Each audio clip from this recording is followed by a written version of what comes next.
안녕하세요. 마칼라미스터 황교익입니다. 김어준의 뉴스공장 명절 특근을 명을 받고 지금 앉아 있습니다. 김어준의 뉴스공장 명절 특근은 대표적인 화제 인터뷰를 다시 보내드리고 있습니다.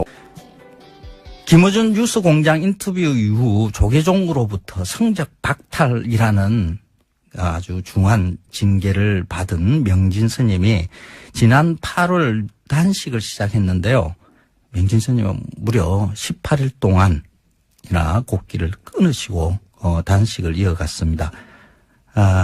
그때 당시 명진 스님이 간절히 바라던 것이 무엇이었는지 지금도 그 마음이 어떻게 지금 있는 건지 그때 당시의 이야기를 한번 들어보시기 바랍니다. 작년 뉴스공장과 인터뷰를 한 이유로 조계종으로부터 성적 박탈 처분을 받았다. 네, 그런 분이 계십니다. 명진 스님, 지금 무기한 단식 중이시죠? 네. 전화로 만나보겠습니다. 안녕하세요, 스님. 안녕하지 못합니다.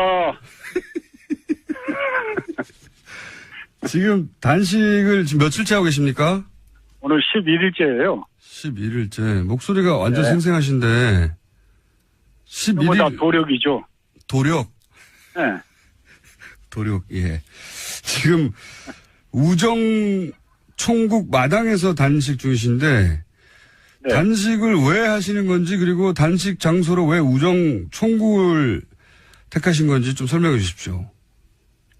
이 장소가 그 적광 스님이라는 어린 스님을 조계종의 자승의 묵인 방조 교사에 의해서 조계종 청사로 끌고 가서 예. 무차별 폭력을 가한 데입니다. 빨개 벗겨놓고. 적광 스님이라고 하는 분을 폭행한 장소예요? 예, 자기 비리를 폭로하는 기자회견을 하겠다는 걸 막기 위해서 지하실로 끌고 들어가서 고문을 한 거죠. 빨개 벗겨놓고 목을 조르고 피가 나도록 두드려 패고 해가지고. 빨개 벗겨놓고요? 예, 그렇죠. 오호. 그러니까 지금 말씀은 총무원장인 자승 스님에 관한 비리를 폭로하겠다고 적광 스님이라는 분이 기자회견을 하겠다고 했는데 네. 그 현장을 자승 스님 측에서 못하도록 잡아서 지하실로 끌고 가서 빨개 벗고 폭력을 행사했다? 그렇죠. 그렇게 해서 나는 이제 더 이상 중노를 안 하겠다는 환속계를 억지로 지장을 짓게 만들고. 환속계를 짓게 네. 만들었어요? 예, 그렇게 하고 거기에서 이제 양복을 갈아입혀가지고 내쫓은 거죠. 이제 승복을 뺏겨가지고. 아. 그런 자리라서 이 자리가 그런 자비, 생명의 존중, 불살생을 얘기하는 부처님의 가르침에 아주 배반하는 자승의 행위에 대해서 비판하고자 그걸 그래서 이제 끌려갔던 자리에서 단식을 시작한 겁니다. 적광 스님의 주장은 그러니까 본인이 강제로 환속을 당했다, 폭력을 당하고. 그렇죠. 그럼 당시 적광 스님이 주장하고자 했던 내용은 뭡니까? 이제 자승의 도박, 성매수 여러 가지 비리들을 폭로하려고 그랬던 거죠. 그런 내용, 그 내용이 사실 여부는 여기서 따질 일이 아니긴 한데, 네. 그런 내용에 의혹이 있다고 적광 스님이 기자회견을 하려고 하는 게 자승 스님 측으로부터 제지를 당하고 그리고 폭행을 당했고 그때 환송한다는 데 도장을 찍고 네. 그런 일이 있었던 장소이기 때문에 지금 그렇죠. 네. 네. 그럼 네. 지금 적광 스님은 정신병원에 입원했다가 정신병원이요? 그게 4년 전 일인데 정신병원에 입원해 있다가 이제 얼마 전에 퇴원해서 통원 치료를 받고 있고 지금도 정신질환을 앓고 있는 거죠. 맞은 후유증으로. 알겠습니다. 그리고 스님이 승적을 박탈당하신 이유는 뭡니까? 남 얘기하지 마시고요. 이제 자승의 그건 우리 김총수께서 너무 잘 아시잖아요. 자승에 대한 무차별 비판이 이제 본인의 심기를 거슬렸는데. 작년 12월에 하신 인터뷰, 예. 네, 그렇죠. 예. 근데 이제 서산대사라고 아시죠? 네네.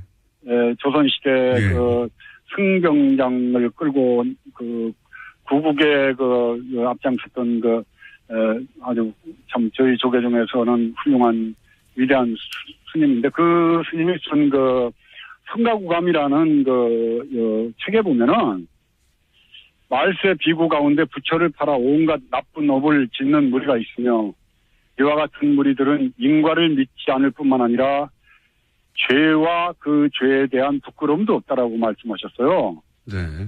그러시면서 중도 아니고 속인도 아닌 놈이 박지중이라고 안다 그런 놈을. 박지중. 혀를 가지고도 설법 못하는 이를 벙어리 염소중이라 하였으며 승려의 모양에 속인의 마음을 쓰는 이를 머리 깎은 거사. 지은 죄가 무거워서 꼼짝할 수 없는 이를 지옥 찌꺼기. 부처를 팔아서 살아가는 이를 가사 입은 도둑놈이라고 그런다. 이게 이제 지금 말법 시대 자승과 자승일당 그 무리들을 칭하는 말이라고 저는 생각을 하죠. 예. 그런 말을 듣고 어떻게 가만히 있습니까? 네. 저희가. 그래도 이게 제적은 좀 심했죠. 네. 자, 그러면은 지금 단식 투쟁을 하시는 이유는 특별히 그 장소를 택해서 하시는 이유는 이제 적광 스님에 대해서 진실을 밝혀야 한다는 것과 그리고 본인에 대한 승적 박탈 처분이 부당하다는 것을 지금 말씀하시는 거죠. 또 제가 이명박 시대 강남 한복판에서 고문사. 이명박 정권에 대해서 날솜 비판을 했지 않습니까? 네네네. 근데 그때 저를 사찰을 했겠어요? 안 했겠어요? 했겠습니다. 안 했으면은 원세훈이 직무유기를 한 거라고 생각을 합니다. 근데 사찰을 한 내용이 아마 일정한 부분은 확인이 된 걸로 알고 있습니다. 국정원 적폐청산 TF에서 이제 봉은사 퇴출에 국정원이 개입을 했다. 네. 자세한 내용은 아니지만은, 네. 저를 사찰했다는 그런 근거들이, 정황들이 있는 걸로 저는 얘기를 들었어요. 제가 아는 바로는 MB 정권의 고인사, 언론사 간부 등의 증언에 따르면은 국정원이 봉은사에서 스님을 퇴출시키기 위해서 전단팀을 운영했고, 그리고 정기적으로 보고서를 작성했다. 이런 일들이 추정되고 있다. 이런 이야기가 좀 나오고 있습니다. 예. 예. 그러니까 그걸 빨리 좀 조사를 해달라고 촉구하는 것도 그 의미에 지금 단식의 의미에 많이 들어가 있는 거죠. 알겠습니다. 자, 그리고 또 있습니까? 이 단식에서 세상에 알리고 싶은 부분이? 일단은 이명박근혜 시대를 저는 평가하기를 욕망의 시대에서 무치의 시대, 부끄러움이 없는 시대. 잘못이 있으면 부끄러워해야 되는데 온갖 악행을 저지르고 범죄 행위를 저지르고도 뻔뻔한 거, 부끄러움을 모르는 거. 이게 이명박근혜 시대를 상징하는 키워드라고 저는 생각을 해요. 네네. 네, 조계종도 역시 마찬가지입니다. 부인을 감춰놓고 돈을 모으고 폭력을 행사하고, 또 가진 악행을 저지르고도 부끄러워할 줄 모르는 집단이 돼버렸어요. 그래서 저는 조계종의 이 개혁이 더 나아가서 기독교계나 천주교 쪽에도 물론 여러 가지 문제점들이 있으리라고 판단이 됩니다.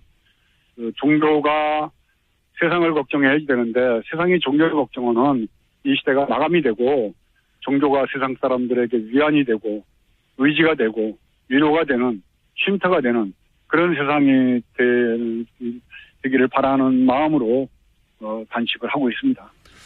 알겠습니다. 종교가 세상을 걱정해야 되는데 세상이 종교를 걱정한다. 한마디로 요약을 해주셨는데 그렇게 하는 이유 중에 하나가 여러 가지가 있겠습니다만 종교하고 정치가 분리되어 있는데 분리되어야 한다고 헌법에 명시되어 있죠. 그런데 이게 제대로 지켜지지 않는다. 그런 말씀이지 그렇죠. 않습니까? 그러니까 정치가 종교에 개입하는 게 아니라 종교가 정치에 갖다 붙는다 이렇게 봐야 됩니까? 어떻게 해석해야 되죠? 정치권에서는 적당하게 예산 문제로 종교계에 지원을 해주고 종교계는 표로서 거기에 보답을 하면서 상호 보완 역할을 하면서 같이 타락하고 부패하는 거죠. 다른 종교는 그렇다고 치고 예를 들어서 지금 문제 삼고 계시는 조계종에서 이렇게 뭐랄까요 정치권에 도움을 주고 한 사례들이 있습니까? 지난번 그 대선 때도 자승 원장이 네. 아마 뭐 안철수 캠프에도 또 문재인 그 후보 캠프에도 다 사람들을 넣고 여러 가지로 정치적 작업을 하면서 도와준다라고 이렇게 약속을 한 걸로 제가 확인을 하고 있습니다. 지난 대선 때는 그럼 어떻습니까? 지지난 대선이나 뭐 2007년이나 뭐 2000. 뭐 그때도 마찬가지죠.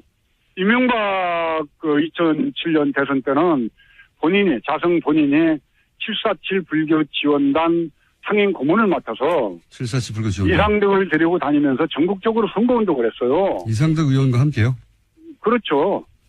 저한테도 봉은사를 찾아와서 이명박 후보가 봉은사 신도들에게 이렇게 인사를 하고 말을 하게 해달라고 그래서 아니 서망교회에 그 불교 신도가 가서 대통령 나왔다고 인사를 하자고 그러면 허락해 주겠느냐. 그거는 내가 허락할 수가 없다. 그리고 종교와 정치는 분리가 돼야지 되는데 그런 짓 하면 안 된다라고 이상득 의원과 자승을 놓고 내가 따끔하게 훈계를 해서 돌려보냈죠. 그게 이제 봉은사 퇴출 원인의 시발점이 됩니다. 그리고 그런 얘기도 있더라고요. 자승 원장 측에 그 가까운 분이 청와대 행정관으로 들어갔다. 맞습니까? 네, 그런 걸 통해서 뭐 행정관, 문화관광부의 종무관, 국립공원관리공단의 감사, 에너지공단의 또 감사, 뭐 곳곳에 틈만 남은 자기 사람을 갖다 심는 것도 확인을 했습니다. 그랬었군요. 그래서 이제 그것까지 포함해서 종교는 종교로 돌아가자고 주장하시는 거고. 그런데 지금 단식하시는 장소 인근에 맞불 천막이 있다면서 이건 무슨 일입니까? 네. 단식하는 바로 앞에다가 천막을 쳐놓고 제가 많이 보이는 거기에서 빵도 먹고 뭘 먹어가면서 저를 이렇게 약을 올리는 것 같아요. 그 맞불 천막은 스님과 반대되는 의견을 가지신 스님들이 또 단식을 하는 게 아니라 거기서는 밥을 먹어요? 네, 거기서 먹어가면서 저를 보고 싱글싱글 웃고 그래서 어제는 그쪽에 가가지고 제가 짜장면 시켜줄까 그러고 왔습니다. 근데 짜장면이 제일 먹고 싶거든, 단식하면은. 열 하루 되셨는데 이렇게 생생하십니까? 그거 다 도력이죠, 뭐. 도력. 지금 계획은 얼마나 하실 예정이십니까? 일단 저는 뭐 기한이 없기 때문에 내일 그만둘 수도 있고 또 뭐 제가 쓰러질 때까지 할 수도 있고 하기 때문에 그거는 전체 정황 돌아가는 거 보면서 결정할 예정입니다. 이렇게 이제 단식을 하시고 시간 좀 지나면 스님이 주장하시는 바에 공감하는 분들이 동조 단식도 하고 그런 일도 벌어지지 않습니까? 네, 효림 스님이라고 사회활동도 열심히 하셨던 분이 지금 옆에서 4일째 오늘 단식을 하고 있고, 이제 전국 선언내 스님들도 움직이고 있기 때문에 굉장히 낙관적으로 보고 있습니다. 알겠습니다. 지금 우정 총국 마당에서 단식 중이신 명재 스님과 인터뷰하고 있는데, 저희가 오늘은 시간 여기까지 해야 될 것 같은데, 앞으로 또 변화가 있거나 또 새로운 상황이 생기면 다시 연결하겠습니다만은, 오늘 이 인터뷰 마지막에 혹시 청취자분들에게 혹은 불자분들에게 하실 말씀 있으신지? 단식을 해보니까 짜장면이 그렇게 먹고 싶어요. 그래서 우리 김총수가 단식 끝나고 나면 짜장면 꼭대기로 한 걸 사주십시오. 아니, 시청자 여러분께 어떤 이렇게 의미 있는 한마디 이런 거 말고 짜장면 사달라고요? 배고파요. 한 열흘 굶으니까 배고프죠. 시청자 여러분들, 한국 사회가 좀 더 밝아지려면은, 대통령 한 분 바뀌었다고 그래가지고 저는 세상이 바뀔 거라고는 생각 안 합니다. MBC, KBS, 또 노동의 현실까지 다 해서 쌓여있는 적폐들이라는 게 한순간에 없어지겠습니까? 각국 각처에서 정말 우리가 어둡고 정말 음습하면서 여러 어떤 과거의 이 부패들을 청산하는데 앞서 나가는데 제가 조계종부터 개혁을 해서 여러분들에게 정말 정의가 이기는 모습 꼭 보여드리겠습니다. 성원해 주십시오. 감사합니다. 알겠습니다. 오늘 말씀 감사합니다. 네, 감사합니다. 건강하시고요. 네, 네, 네. 지금까지 명진 스님이었습니다. 네. 명진 스님께 지지를 보내고 싶은 청취자분들은 시민 108만 명 서명운동을 하고 계시다고 하니 거기 동참하시면 될 것 같고요. 그리고 저희는 반론기도 항상 구정하고 있습니다. 맞불 텐트에 계신 분들이나 혹은 자승 스님 쪽에서 반론이 있으시면 연락 주십시오. 항상 반론권을 보장합니다. 단식 10하루째 나는 날에 그 명진 스님의 목소리라고는 믿기 힘들 정도로 이렇게 힘이 있고 강단이 있습니다. 역시 도력이 대단하신 분입니다. 예비 단식까지 포함해서 19일 동안 곡기를 끊으셨다고 해요. 그 이후에 건강이 많이 악화돼서 주변 분들이 만류하는 일들이 있고, 워낙 몸이 건강이 안 좋으신 상태라서 응급차량에 실려 가시면서 단식을 끝냈습니다. 먹을 것을 거부하는 단식은 생존 본능조차 의지로 이겨내는 장엄한 저항 선언이다. 상대를 해치기보다 자신을 먼저 희생하는 자비의 마음이기도 하다. 명진 스님이 단식을 하고 있을 때 한 불교 단체에서 내놓은 성명서에 이런 내용이 있습니다. 남을 해치기보다는 스스로 자신을 희생하는 그런 자비의 마음에서 나오는 단식이죠. 명진 스님 건강 많이 회복하시고요. 짜장면 드시겠죠? 뉴스공장에 또 찾아주시면 고맙겠습니다. 김우전 뉴스공장 명절 특근 오늘 두 번째 마련한 인터뷰는 뉴스공장 최초로 부자가 같이 나오셔가지고 인터뷰를 하셨어요. 굉장히 재밌었습니다. 요즘 축구가 인기 없는 이유에 대해서도 설명을 해 주셨는데 한국 축구의 전설이죠. 차범근 감독 그리고 그의 아들 아주 멋진 차두리 코치 부자의 인터뷰 한번 다시 들어보시겠습니다.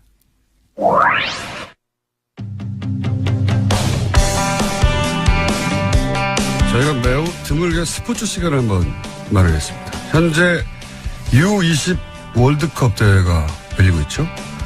개막전에서 우리나라가 기니를 상대로 3대0을 이겼습니다. 해서 월드컵 조직위 부위원장 이분입니다. 차범근 감독님 모셨습니다. 안녕하세요. 안녕하세요. 반갑습니다. 네. 저희 작가들이 난리가 났습니다. 다들 팬이거든요. 네. 저도 팬이고. 혹시 저희 뉴스공장을 평소에 들으십니까? 그래서 집사람은 아주 즐겨 듣고요. 예. 저는 이제 가끔 옆에서 동냥하죠. 가끔, 예. 사모님은 항상 들으시고. 네. 네. 혹시 오늘 방송도 사모님이 꼭 나가라고 하셨나요? 그렇다고 볼 수 있다. 제가 이제 다른 분들은 잘 모르실 수 있는데 제가 2000년에 감독님이 중국으로 쫓겨나셨잖아요, 그때. 그랬었죠. 왜 아픈 얘기를 지금 꺼내나요? 그때 온라인 오프라인 매체 통틀어서 제가 거의 유일하게 차범근 감독을 이렇게 대접하면 안 된다고 제가 아주 절규를 했었어요. 기억나십니까? 그래서 차범근을 아예 죽이라고 얘기했다고. 이렇게 대접할 알죠? 거면 사형을 시키라고 차라리. 그렇죠. 예. 아내를 통해서 들었어요. 역시 사모님을 통해서. 근데 제가 유일하게 거의 옹호하고 변하고 했었는데 그걸 아신다면은 그 보답을 하신 적이 없기 때문에 앞으로 축구 얘기 나오시면 항상 뉴스공장에 나와주십시오. 그래서 오늘 여기 집에서 강추를 한 것 같은데요. 강추. 강추. 자, 그러면 이제 본론으로 들어가서 U20 부위원장은 무슨 일을 하는 자리입니까? 글쎄 대회를 알리고 이제 홍보하는 그런 역할이 홍보가 잘 홍보하시는 건 못 제 봤는데요. 역할인데요. 예. 이 참 공교롭게도 이 지금 FIFA U20 월드컵 대회가 굉장히 큰 대회인데 예. 대회 전에는 최순실 사건으로 계속 가려가지고 예선전 때. 네. 그래서 이제 굉장히 많이 걱정을 했는데 그래서 이제 기대를 좀 했어요. 우리 이제 대통령 선거가 맞춰지면 이제 좀 홍보가 좀 잘 되겠다. 그리고 기대를 했는데 지금 대통령 선거를 맞추고 나니까 예. 지금 문재인 대통령이 예. 너무 떠가지고 이게 지금 대회가 계속 가려지고 있습니다. 이게 지금 뭐 우리 한국 경기 빼고 나머지 10,000명도 지금 안 오는데 뭐 뉴스공장이 죄송합니다. 지금 이 방송이 예. 뭐 인기가 되게 좀 많다고 여기를 그냥 부득부득 한번 나가서 홍보를 좀 하라 그래서 오늘 그래서 좀 나왔습니다, 제가. 아니, TV로 보니까 우리나라 경기는 꽉꽉 찼던데 다른 경기는 아직 안 찼습니다. 그렇죠. 한국 경기는 뭐 예. 굉장히 많이 왔는데 어제 수원 뭐 일본 경기도 예. 남아공하고 일본하고 네. 있죠. 경기 상당히 재밌고 좋았거든요. 네. 많이 안 왔어요. 지상파가 중계를 안 하더라고요. 케이블에서만 하더라고요. 그러게 말이에요. 예. 이게 다 문재인 대통령 때문입니까? 글쎄 뭐 아주 영향이 없지는 않다고 생각할 수 있겠죠. 그래서 홍보를 맡으셨기 때문에 그 책임을 지고 홍보를 하러 나오신 거죠. 그렇죠. 예. 그 저희가. 그래서 우리 좀 관심도 좀 많이 가져주시고 사실 많은 사람들이 사실 저도 팬들의 그런 관심과 사랑 속에 크지 않았습니까? 청소년 대회를 거쳐서. 예. 그리고 또 얼마나 많은 사람들에게 또 기쁨을 주고 희망을 줬습니까? 축구가. 우리 청소년들을 지금 그렇게 응원을 해주시면 우리 팬들한테 돌아가는 게 많이 있다고 생각이 됩니다. 알겠습니다. 이 U20 대회가 시작된 줄 모르시는 분들도 있을 텐데 재밌습니다, 경기가. 정말 재밌습니다. 예, 이게 수준이 굉장히 높아졌어요, 예전보다. 이 첫 경기 기니하고 3대0으로 이겼잖아요. 네. 어떻게 보셨어요, 우리 팀의 수준을? 글쎄 생각했던 것보다 기니가 예. 굉장히 능력 있고 잘하더라고요. 초반에 특히. 상당히 경기 진행이 좀 어려웠었는데 그런 뭐 신태용 감독이 팀을 맡아서 그 짧은 시간이지만 굉장히 많은 변화를 일으켰고 첫 경기 어쨌든 우리 이승우 선수가 네, 기대했던 대로 첫 골을 열면서 네. 뭐 마지막 이제 3대0을 이겼는데 네. 아주 시작을 굉장히 잘해줬다고 생각이 되고 이런 자신감이 앞으로 레이스에 많은 그 영향을 주지 않겠나 저는 그렇게 봅니다. 그렇군요. 이 대회 해방군이 대통령이라고 하셨는데 이승우, 백승호 굉장히 주목받는 선수들이잖아요. 어떻게 평가하세요? 그렇죠. 이승우, 백승호 선수는 사실 우리 축구상 출신들인데. 네. 그래요? 그렇죠. 차범근 축구교실 출신입니까? 축구상을 받았던. 축구상을 받았던. 네, 차범근 축구상을 받았던. 미리 알아보고 선수들인데 감독님 주셨군요. 뭐 그 위에 황희찬 선수도 지금 잘하고 있고. 네. 이승우 선수는 사실 저하고는 좀 다른 스타일인데. 그렇죠. 상당히 좀 뭐랄까 예측하기 어려운 그런 선수예요. 우리나라 기대감을 한껏 불러일으키는 그런 선수죠. 우리나라 축구 스타일하고 좀 다른. 그렇죠. 네. 네. 그렇군요. 뭐 이렇게 좀 우리 대충 이렇게 예상을 볼 수 있지 않습니까? 보통 선수들의 네. 경우는. 근데 이 선수는 하도 톡톡 튀니까 뭐가 일어날지 뭔가 이렇게 왠지 기대감이 일어나는. 실제 뛰어다니는 장면이나 드리블 하는 걸 봐도 예상과 다르게 합니까? 그렇죠. 전문가가 이렇게 할 거라고 생각을 하는데 전혀 예측하지 않은 그런 행동을 하고 그런 골이 나오고 그런 플레이가 나오니까 상대 수비를 한 번에 허물어뜨릴 수 있고 그건 뭐 이제 대스타들이 이제 할 수 있는 건데 그런 가능성이 많이 있다 저는 그렇게 봅니다. 백승호 선수는 둘 다 이제 바르셀로나 출신. 백승호 선수는 이제 초등학교 때는 좀 적었거든요. 예. 지금 짧은 시간 동안에 굉장히 키가 컸어요. 예. 하다 보니까 좀 이제 그 신체 리듬이 조금 깨지긴 했지만 굉장히 많이 회복을 하고 있고 감각적으로 굉장히 뛰어난 선수죠. 그날도 우리 세 번째 골을 넣을 때 골키퍼 나올 때 아웃사이드로 돌려서 문으로 넣는 그런 장면은 정말 제가 보더라도 감탄사가 절로 나옵니다. 감독님은 그런 골 못 넣으셨어요? 저는 그런 재치는 없었던 것 같아요. 현재 U20 팀의 전체적인 기량 조직력으로 볼 때 전망 어떻게 보십니까? 우리 팀이 어디까지 워낙 갈까요? 물론 이제 지금 그 U20 대회에 한국 빼고 23개 팀이 뭐 한 팀이라도 이렇게 얕볼 수 있는 팀은 없죠. 다 능력이 있는데 특히 이제 아르헨티나, 잉글랜드, 기니, 우리 조가 아주 죽음의 조 아닙니까? 또 실제로 잉글랜드 아르헨티나전을 보니까 아르헨티나가 잉글랜드에 3대0으로 지긴 했지만 역시 만만한 팀이 아니더라고요.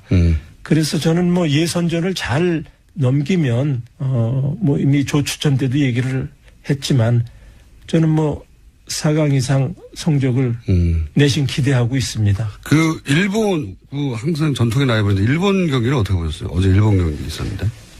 일본 기량은 어떻습니까? 일본은 우리하고는 좀 다른데 우리는 좀 더 파괴력이 있고 선이 글쎄 어쨌든 공격을 만들어가는 그런 과정이 아주 부드럽고 섬세하고 이런 부분이 우리하고는 조금 좀 다른 것 같아요. 전통적으로 미들이 강하다 항상 일본은 여전히 그런가요? 수비에서부터 공격을 전환해 가는 그런 플레이가 뭐 요즘에 선진 축구에게 점유율 축구를 우리가 많이 얘기를 하는데 아주 전형적인 그런 축구를 하고 있고 좀 마무리 과정이 조금 아쉽긴 하지만 얕볼 수 없는 우리하고 붙으면 어떻게 될까요? 한 번 이기고 한 번 진 것 같은데 제 기억에는. 글쎄 이제 우리가 저기 홈이니까 뭐 지금과 같은 그런 기세라면 전 뭐 충분히 압도할 수 있다 이렇게. 자, 이 U20 이야기는 일종의 이제 저희 미끼죠. 미끼고 본론 중에 하나는 지난주에 손흥민 선수가 말이죠. 21골을 넣었어요. 그래서 온 언론에서 이제 뭐 차범근을 넘어섰다느니 이런 얘기를 하고 있습니다. 저 개인적으로는 어림도 없다라고 생각하는데 아직 개인적으로는 그렇게 생각하지만 당사자 얘기를 직접 들어봐야 되는 게 아니냐. 그래서 제가 또 모신 것이기도 하거든요. 저 요새 그런 질문도 많이 받고 엄청 많이 받으시죠. 공식적으로야 정말 재밌습니다. 그리고 그 숨겨져 있는 이름을 자꾸 이렇게 우리 손흥민 선수가 들춰주니까 너무 좋아요. 손흥민 덕분에 차범근 이름이 계속 나오기 때문에 그래서 앞으로 우리 손흥민 선수가 그 숨겨진 그런 것들을 굉장히 많이 찾아줄 것 같은 기대감이 있습니다. 감독님의 과거의 업적을 계속 드러내줄 것이다. 혹시 차두리 코치 또 밖에 나와 있는데 이 대화는 참여할 수 없을까요? 글쎄 뭐 제 3자가 아무래도 좀 보는 그러니까요. 당사자보다는 그래도 밖에 계신데 저희가 들어오실래나 안 들어오실래나 들어오실 것 같습니다. 왜냐하면 제가 여러 가지 전문적인 질문을 할 생각이거든요. 이야 이거 오늘 아니 차 운전하고 오셨는데 오신 김에 놀면 뭐 하나요?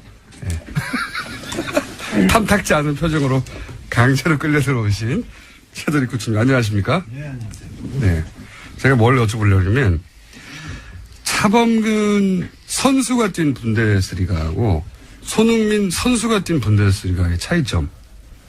이거는 이제 분데스리가에 뛰어보셨잖아요. 네. 선수 시절에. 그래서 평가를 좀 해주세요. 차이가 있죠. 많은 차이가 있는 것 같아요. 네. 뭐 그때 당시만 해도 이제 지금으로 말하면 옛날이고. 네. 근데 옛날이다 보니까 이제 이 용병 제한이 있었습니다.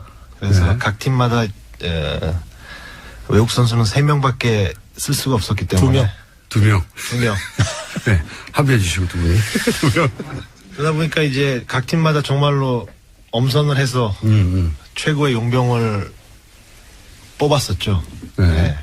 그러나 이제 지금은 이게 굉장히 조금 많이 룰이 완화가 돼서 이제는 독일 선수가 거의 없는 팀들도 있고 베스트 11 중에 네, 이렇게 여러 유럽 각지에서 선수들을 끌어서 이제 선수를 구성하다 보니까 좀 많은 차이가 있는 것 같아서 그때 당시에 아무래도 아버님이 독일에서 뛰었을 당시에는 용병 선수라고 그러면 이제 외국 선수라 그러면은 굉장히 가치가 높았었죠. 지금보단 조금 더. 그래요? EU 선수들도 지금은 외국 저걸로 안 보잖아요. 그렇죠. 우리 때는 통합해서 딱 둘만. 딱 둘만. 그래서 최고의 선수들만 들어갈 수 있었다. 그렇죠. 들어가기 어렵죠. 아시아 지역 선수는 뭐 더더욱 들어가기 어렵고. 분데스리가에서 주전으로 뛴 최초 한국 선수 아니십니까? 그렇죠. 네. 문을 연 선수죠. 경기 골을 넣는 난이도로 보면 어떨까요? 당시 뭐 전술이나 여러 가지 요소가 작용했을 텐데 골을 넣기가 더 힘들었다. 아니다. 이렇게 보면. 저지 마시네. 네네, 일단. 전 골 많이 안 넣어봐서. 이거 어떻게 하면은, 이제 지금 뭐 이야기하는 두 선수는 저와는 굉장히 거리가 멀고, 다른 세상 선수들이기 때문에, 흥민이가 1년 동안 넣었던 골이 제가 독일에서 10년 통산 넣었던 골보다 더 많으니까. 그러나, 굉장히 이 아버지 때보다는 템포가 빨라졌죠. 거칠어지고 축구가 굉장히 피지컬도 더 선수들이 강해졌기 때문에 뭐 어느 시대가 더 어려웠다라고 말하기는 힘들지만 지금 분명한 거는 아버님이 그때 당시에는 굉장히 아시아인으로서 어마어마한 일을 해냈던 거고 지금 손흥민 선수도 똑같이 아시아 선수로서 또 세계 탑 리그에 가서 탑 선수들과 경쟁을 하면서 사실 주말마다 경기장에 나가는 것 자체가 토트넘에서는 굉장히 쉬운 일이 아닌데 그 선수들 사이에서 거기서 주전으로서 계속해서 선발로 나와서 경기 나오는 것도 대단한데 이제 그것도 넘어서서 이제 골까지 이렇게 많이 넣어주는 거는 정말 저희 대한민국 사람들은 굉장히 자랑스럽게 생각해야 될 거라고 생각합니다. 우리 때는 이제 맨투맨 수비를 해가지고 따라다녔기 때문에 사실 쉽지가 않았어요. 골을 넣기 더 어려웠다 그때가. 그렇죠. 따라다녔거든요. 태클도 더 심했죠 그때. 그래가지고 하도 나를 잡아뜨려가지고 이제 슈투트가르트하고 경기를 하는데 그 슈투트가르트의 센터업이 카라인드 페어스터라고 독일 국가대표 맨투맨 수비수거든요. 날 한 10번 정도 잡아뜨리더라고요. 한 경기에서? 네. 그래서 태클 한 번 딱 했더니 옐로 카드를 딱 나한테만 내밀더라고요. 상대가 한 거는 옐로 카드를 안 내밀고? 안 주고요. 그게 10년 동안에 제가 딱 옐로 카드 하나 받은 게 바로 그때 사건입니다. 10번 당하고 화가 나가지고 한 번 했는데. 그러니까 심판 판정에 있어서도 눈에 보이지 않는 불리함이 있었다. 그리고 맨투맨. 독일 국가대표하고는 아무래도 우리하고는 좀 그런 어딘지 모르게 그런 게 좀 있죠. 있었죠. 그리고 이제 맨투맨이었기 때문에 그때는 힘들었죠. 훨씬 더 골을 넣기가 힘들었다. 그렇죠. 공격수들이. 그렇기 때문에 감독님의 골이 훨씬 더 가치가 순도가 높은 거죠. 아니 그렇게 얘기할 수는 없고. 아니 골 수도 비교해 보니까 그때보다 요즘 골이 더 많이 들어가더라고요. 일단 이제 뭐 그 부분 좀 저도 이제 제 아버지이기 때문에 조금 한 가지 얘기를 하자면 이제 본래 유럽은 이렇게 여러 가지 대회가 있잖아요. FA컵도 있고 리그 경기도 있고 챔피언스 리그가 있기 때문에 여기서는 가장 먼저 치는 게 이제 리그에서 넣은 골이 가장 중요하게 쳐요. 그래서 지금 왜냐면 사실 FA컵 같은 경우는 그렇죠. 1회전에서 약한 팀을 만나기 때문에 몰아넣기가 가능하거든요. 아마추어도 있고. 그렇죠. 그래서 이제 사실 FA컵 이제 지금 챔피언스가 커졌기 때문에 뭐 좀 또 저게 있기 때문에 리그 경기에서 넣은 골이 사실 그 공격수의 가치를 가장 많이 증명을 하거든요. 근데 그 부분에 있어서는 아직까지는 안 깨진 거죠. 아버님이 앞서 있기 때문에. 이제 우리 아들이 나를 때문에. 흥민이가 그걸 또 동기 부여 삼아서, 그 기록마저도 깨서 아버님이 자꾸 좀 이름이 올라가고 다시 어린 친구들한테, 초등학생들한테도 차범근이라는 사람이 어떤 사람인가 자꾸 좀 알려줬으면 좋겠어요. 이건 어떻습니까? 당시 분데스리가가 세계 최고의 리그다 리그였다라는 말들을 지금은 하잖아요. 사실인가요? 그렇죠. 그때 우리가 우에파 4강전에 다 독일 팀이었어요. 네 팀이 다. 아, 지금으로 치면 챔피언스 간접적으로, 그렇죠. 간접적으로 얘기하면 이제 그거를 통해서 우리가 알 수 있죠. 4강이 다 독일 팀이었군요. 네. 세계 최고의 리그 맞아요. 그렇군요. 거기서 리그에서는 골을 아직 손흥민 선수가 깨지 못하고 있다. 그러나 뭐 조만간에 깨질 거예요. 왜냐면 나는 26살에 가서 한 36살까지 공격수로는 내가 한 6년 반 정도 뛰었고 나머지 이제 수비 쪽으로 내려와서 넣은 거니까 지금 손흥민 선수가 19살에 가서 지금 26 지금 뭐 한참 좋을 때니까 충분히 넘어갈 수 있죠. 계속만 뛴다면. 골을 넣을 때마다 한편으로 그런 생각하십니까? 넘어가지 마라. 아니. 그게 섭하게 그런. 만약에 감독님 지금 현재 그러니까 그때의 기량으로 지금 현재 EPL에 가면 어떨까요? 일단 아들의 평가를 듣고 싶습니다. 그때 기량과 그때 스태미나 그때 피지컬로 지금 EPL에 간다. 플레이 스타일은 굉장히 EPL하고 맞는 플레이 스타일이죠. 스페인 쪽보다는 EPL 쪽하고 굉장히 어울리죠. 스피드가 있고 굉장히 파워풀하고 이렇게 돌진해서 나가는 그런 공격수이기 때문에 뭐 흥민이만큼 손흥민 정도는 중간에 이게 끊겨버렸는데요. 계속 이어지는 인터뷰 내용은 팟캐스트나 홈페이지 오시면, 들을 수 있습니다. 차범근 선수가 지금 다시 그 젊었을 때의 기량으로 분데스리가 나간다 하더라도 지금 정도의 성적 충분히 올릴 수 있을 거라고 저는 봅니다. 우리는 그때 당시에 차범근 감독의 활약을 눈으로 이렇게 보지 못했거든요. 그냥 신문으로만 이렇게 봤는데, 어마어마한 선수였죠. 손흥민 선수도 지금 정말 어마어마한 선수고요. 뭐 국정농단 탄핵 대선 뭐 이런 뉴스들 때문에 그 뉴스 공장이 축구 얘기나 뭐 야구 뭐 이런 이야기를 하다가 거의 하지를 못했습니다. 김우준 뉴스 공장에서도 이런 축구, 야구, 스포츠 뉴스들 이야기들 많이 하는 그러면 좀 좋겠습니다. 가세 고향 가세 설레는 마음은 고향 가세 EBS 보통 방송과 함께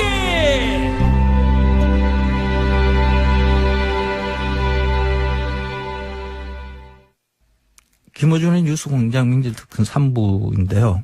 지금 명사들과의 인터뷰 지금 계속 들어보고 있습니다. 난공불락의 롯데 남벽 등반에 도전 중인 산악인 홍석택 대장이 등반 준비를 하면서 도전하기 전에 뉴스공장을 찾았었습니다. 홍석택 대장과의 즐거운 만남 다시 들어보겠습니다. 세계에 5극지가 있다는 거 아십니까? 네. 이 5극지를 세계 최초로 정복하신 분입니다. 그리고 열흘 후에 로체, 높은 산인 건 압니다, 제가. 로체 남벽, 이 남벽은 아무도 정복을 못했다네요. 로체 남벽 정복을 위해서 히말라야로 열흘 후에 떠나실 홍성택 대장님 저희가 불렀습니다. 안녕하십니까? 안녕하십니까. 반갑습니다. 평상시 이렇게 흥미롭게 청취를 하고 있었는데 저를 불러주셔서 정말 영광입니다. 감사합니다. 인사말을 준비하셨군요. 네. 되게 흥미롭습니다. 네. 저희가 항상 이제 뭐 정치, 시사 관련된 인물만 모시다가 워낙 드문 분야잖아요. 세계 일단 5극지가 뭡니까? 5극지가. 네, 5극지라는 거는 이제 인간의 발길이 가장 닿기 어려운 거. 그다음 식물이 살 수 없는 것을 극지라고 하는데 그 대표적인 그 3극지가 있거든요. 남극, 북극. 예, 그 1극지가 북극점. 그다음 2극지가 남극점. 예. 3극지가 에베레스트 정상. 이걸 3극점이라고 하고. 거기까지는 제가 정복했다는 사람들 좀 있지 않습니까? 예, 거기까지 이제 정복을 하고 그다음에 정복 그거를 이제 다 하고 난 사람들이 그걸 한다는 거 이제 순수하게 걸어서 가는 걸 이제 온전하게 탐험이라고 할 수 있는데 그걸 끝내고 나면 이제 그 다음에 극지가, 이 극지가 있네. 그게 그린란드고, 네. 그 다음에 베링해인데, 그 대부분에다가 삼극지를 하고서 이 베링해에서 다 실패를 하고 무수히 많은 산악인들, 탐험가들이 여기를 붙었지만, 도전했지만, 거의 다 실패를 했죠. 베링해는 바다잖아요. 예, 베링해 2월 달 되면은 거기가 이제 얼거든요. 영하 마이너스 50도 이렇게 되면은 바다가 얼어요? 예, 바다가 얼는데 바다가 얼는 거를 이제 건너가는데 그게 실제로 예전에는 이제 저 유럽인들이 그 미 대륙, 그 아메리카 대륙을 발견했다고 하지만 실질적으로 1만 년 전에 네. 이 에스키모인들, 아시아인들이 이 베링해를 건너서 몽골랜드 루트를 해가지고 몽골랜드 루트를 통해서 아메리카 대륙으로 해서 저 남미까지. 아시아에서 소위 말해서 북미로 넘어가는. 예, 북극해. 가장 단거리가 바로 베링해거든요. 예. 그게 바로 이제 러시아하고 알래스카 예, 그 사이에 있는 건데, 예, 거기를 이제 얼은 상태에서 건너가는 건데. 완전히 얼어버린 바다 위를 걷는 겁니까? 예, 예전에 1만 년 전에 얼었는데 지금 이제 지구 온난화 때문에 그 얼음들이 계속 깨지고 막 네. 움직여서 흘러내리고 있고, 그 얼음과 얼음 사이를. 그거 빠지면 바다 아닙니까? 그렇죠. 얼음과 얼음 사이를. 거기를 왜 걸어가셨어요? 건너서 이제 건너는데. 대부분 다 이 삼극지름을 끝내고 난 다음에 이제 자기의 탐험의 능력이나 이런 것을 평가받기 위해서 거기를 도전을 하는데, 실질적으로 우리나라에서도 오몽길 대장이나 박영석 대장이나 그다음에 허영호 대장이나 이런 형들이 여기를 갔지만 다 실패했었죠. 그래서 저는 운 좋게 이제. 그게 왜 실패하는 거죠? 여기는 정말 어떻게 보면 탐험의 하이라이트이고 북극점 축소판을 할 수 있는 것이고 굉장히 다이나믹하게 움직이거든요. 얼음들이요. 얼음들이 움직이는 게 태평양 쪽으로 흘러내려가고 있거든요. 얼음을. 예. 흘러내려가고 있는데 흘러내려가는 거기를 이제 가로로 질러서 러시아에서 이제 알래스카로 건너가는 거거든요. 네. 그래서 거기에 이제 비우적인 요소들이 굉장히 많습니다. 그걸 리드라 그러는데, 이 얼음과 얼음 사이가 이제 바닷물이 생성되는데 거기 빠지는 경우도 있고, 곰이 나타나는 경우도 있고, 이 폴라베어 같은 경우는 북극곰들은 이 굉장히 또 영리하고, 살아있는 모든 동물체들은 다 자기 먹잇감을 생각하고, 끊임없이 자기가 한번 목표물을 설정하면은 이 곰들은 끊임없이 이게 저희들이 그 뒤에서 쫓아옵니까? 예, 쫓아오면서 그것도 모습을 감춘 채 도망가다 싶으면 2, 3m 또 저 멀리서 보고 있고 100m 근간에서 따라오는 경우도 있고 그런 것들이 굉장히 스트레스 그런 위험 요소도 북극곰이 쫓아오기도 했어요. 그렇죠. 그리고 이 곰이 우리는 미련한 곰이라고 얘기하는데 절대로 미련하지 않습니다. 이 곰이. 그러면은 그렇게 바다가 언 데를 걷다 보니까 그게 갈라져 가지고 예. 거기 더 이상 못 가는 경우도 있고. 그렇죠. 이 얼음들이 계속 밑으로 흘러내리거든요. 흘러내리는데 우리는 그 옆으로 가로질러서 가야 되는데.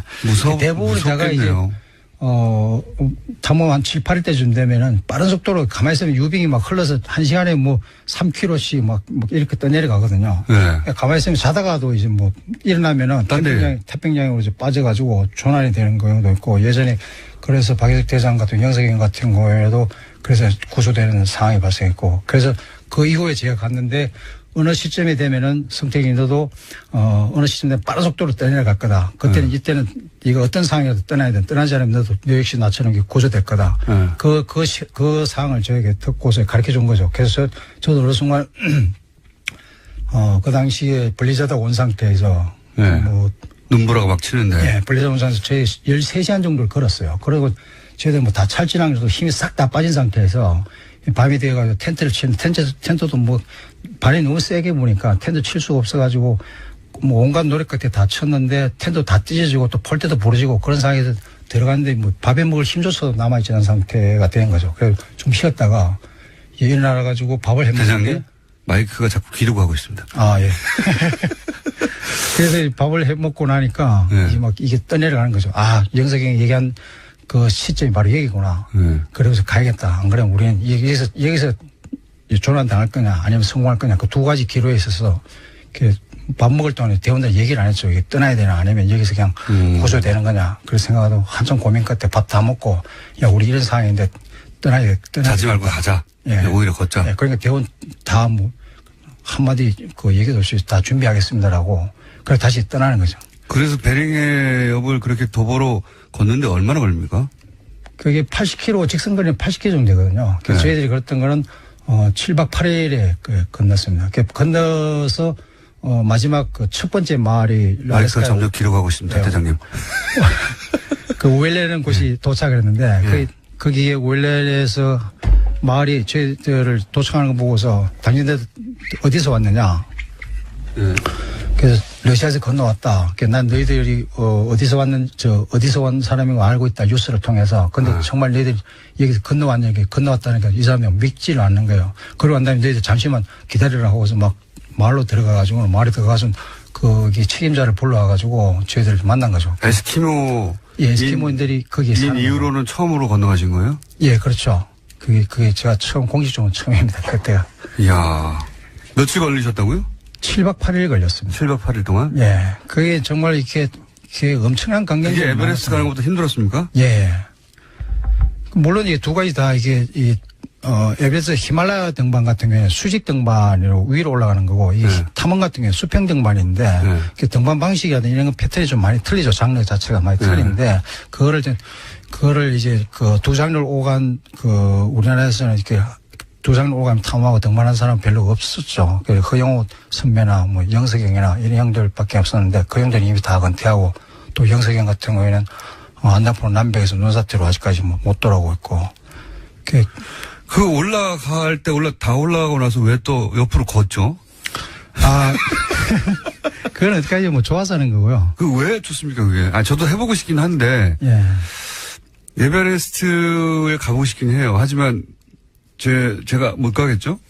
나는 누구나 다 갈 수는 있습니다. 갈 수는 있고, 베이스 캠프까지 누구나 갈 수 있고요. 사실상 베이스 캠프에 가나 보는데 저는 꼭 권하고 싶은 게, 이 고소 적응 때문에 좀 힘들지만은 그 반면에 이제 이 몸에서 건강이나 이런 부분에서 굉장히 도움이 됩니다. 예를 들면 이제 고소 증세 이런 것들 때문에 특히 이제 좀 살이 좀, 찌고 계신데, 가면서 고생 엄청나게 할 겁니다. 그 반면에, 트레킹 한 15일에서 20일 정도 하시면은, 제가 볼 때는 몸무게는 한 7, 8kg는 그냥 빠질 겁니다. 많게는 한 10개 정도 빠질 수 있고요. 네. 근데 다 빠집니다.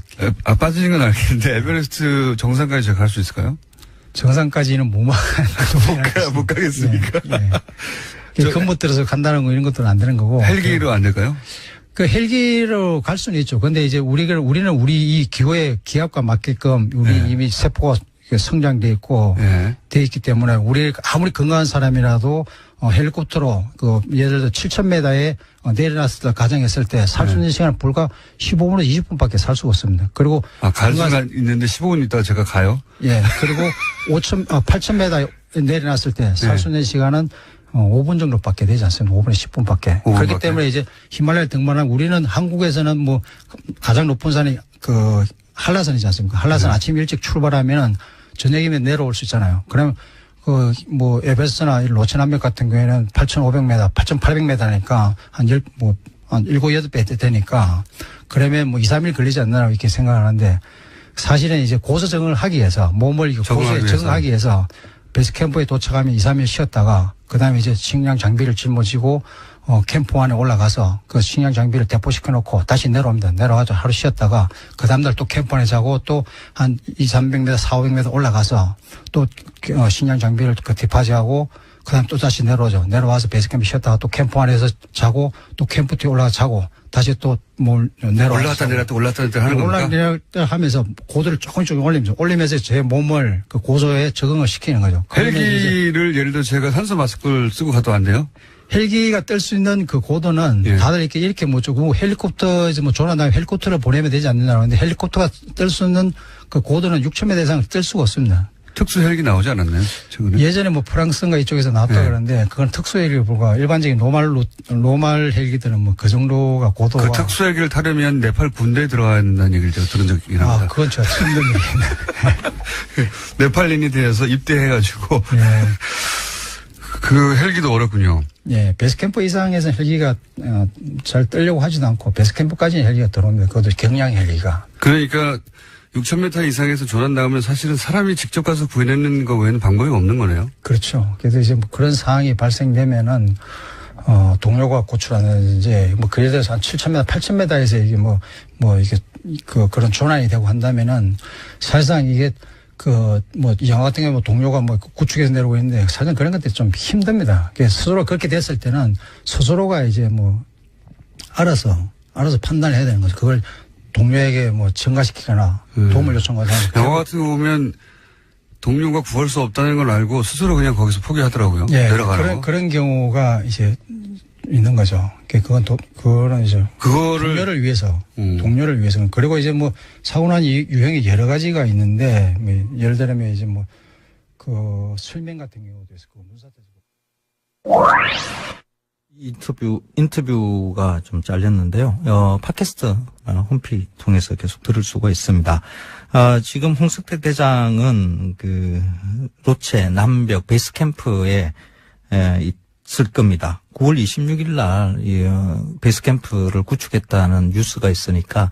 근데 그 이후에 뉴스를 들을 수 없는 게 그 베이스 캠프에서 뉴스 통신이 안 된대요. 그래서 그 마을까지 내려와서 이제 메일을 보내야 되는데 그 마을까지 내려오는데도 한 일주일 걸린다고 이야기를 합니다. 그러니까 아마 2, 3일 있으면 아마 지금 홍석택 대장이 어느 정도의 위치에 있는지 알 수 있지 않을까 생각을 합니다. 뉴스공장 로고 이렇게 그 등산복에다 이렇게 받겠다고 이렇게 약속을 하셨는데 약속을 지켰었습니다. 그래서 5번째 도전하는 로체 남벽 등반 올라가시면 김어준의 뉴스공장 로고도 같이 이렇게 둥둥 떠 있을 것이라고 기대를 합니다. 꼭 성공하고 오시기 바랍니다.